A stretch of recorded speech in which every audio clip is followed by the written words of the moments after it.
Boas palavras para um bom dia.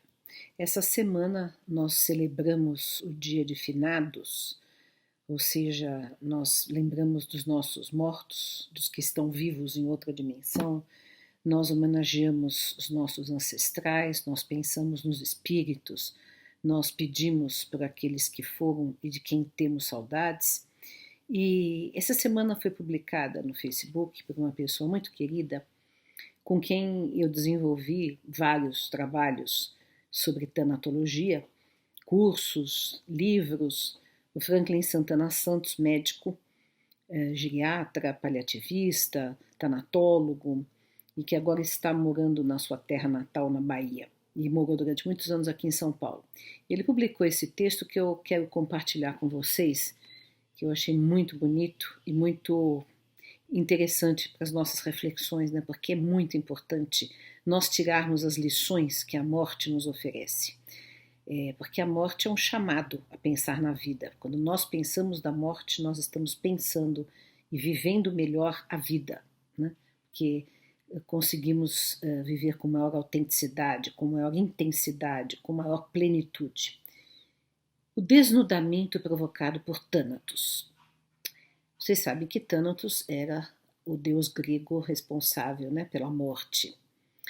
Não precisa ser da área da saúde ou paliativista para constatar o quanto a proximidade da morte no geral pode provocar uma mudança nos valores, nos discursos e nas atitudes de quem participa do processo de fim de vida, pacientes, cuidadores, familiares, amigos e profissionais. Todos são afetados pela presença da morte. Digo de quem participa, pois as mudanças não são exclusivas ao moribundo. Os laços afetivos são igualmente tocados pelas mãos delicadas de Thanatos, Thanatos que eu personalizo como sempre foi descrito pelos gregos. É um belo mancebo de asas brancas e que carrega uma espada na cintura, mas de uma amorosidade e delicadeza sem iguais. Aquele anjo de face serena, solícito, autêntico, Senhor da paz e do amor, que trabalha com as verdades e a verdade, e com as questões filosóficas e religiosas últimas. Está sempre atento aos seus pupilos, que somos todos nós, os mortais. O convite mais profundo que ele nos faz nesses momentos extremos é o do desnudamento. É preciso retirar toda a roupagem, toda a superficialidade, todas as máscaras, todo o verniz do mundo. Thanatos gosta de essências, de densidades, de profundidades, das virtudes, do genuíno, do autêntico. Se temos a sabedoria de começar a trabalhar com ele quando ainda estamos saudáveis, teremos tempo para adaptações, para mudanças graduais. Se só o percebemos ao nosso lado no fim da vida, as mudanças podem vir a toque de caixa, como diz o ditado popular, gerando estados de apreensão, medo e ansiedade. Esse desnudamento proporcionado por Thanatos tem sempre um pouco de sentimento de vergonha, comum a toda nudez, mas também o sentimento de liberdade e mesmo de alegria.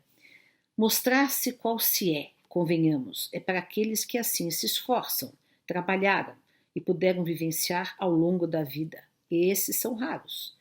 Oculto atrás de nossa roupagem, da máscara, estão as meias verdades vividas, a vida vazia, as conveniências, as rigidezes, a não autenticidade, a não inteireza da vivência do afeto, o tempo gasto com coisas que não nos dizem respeito, a não prioridade do que de fato é importante e nos faz genuinamente felizes. Mas a presença de Thanatos não é condição sine qua non de que haverá olhares diferentes, de que haverá mudanças. A obtusidade pode ser obstinada até o momento derradeiro. A máscara e a roupagem podem ter aderido de tal forma que se apropriam da própria pessoa, e aí só uma operação delicada para o desbridamento. E olhando agora retrospectivamente aqueles que estive ao lado, temo dizer que isto não é tão incomum. A última lição, a lição tanática, é muito frequentemente desperdiçada pelos participantes do processo da despedida.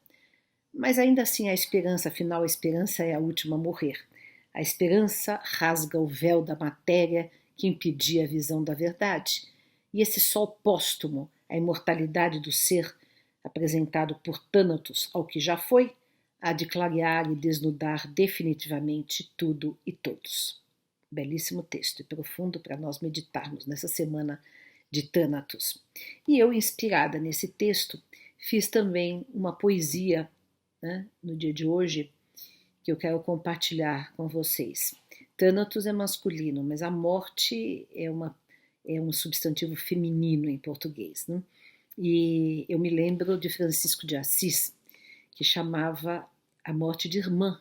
No Cântico dos Cânticos, né, ele termina falando a irmã morte, né?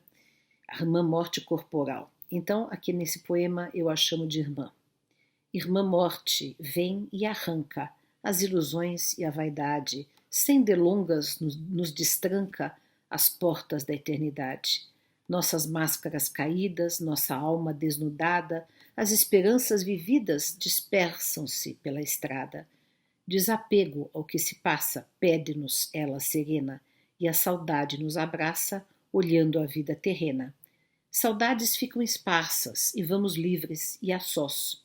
Ó morte, tu nos esgarças e desatas nossos nós. Irmã morte peregrina, quando pensamos em ti, perfumamos nossa sina vivendo agora e aqui. Plenos de nossos afetos, cheios de nosso sentido, fecundamos o deserto do que nos foi infligido. Morte, morte, porta aberta para outras dimensões. A ti nossa alma desperta, a ti nossas louvações.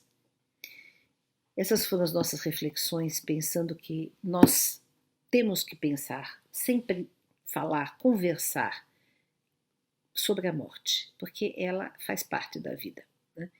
E isso não é morbidez, isso não é algo sombrio no sentido de estarmos projetando o tempo inteiro a nossa própria morte ou daqueles que amamos. Mas sim, temos que pensar na nossa morte, sim, temos que pensar na morte daqueles que amamos, porque um dia vamos ter que enfrentar isso. E a morte pode ter a sua beleza, pode ter a sua poesia. E quando nós temos a perspectiva da eternidade, ela abre novas dimensões. Essas foram as nossas boas palavras para um bom dia.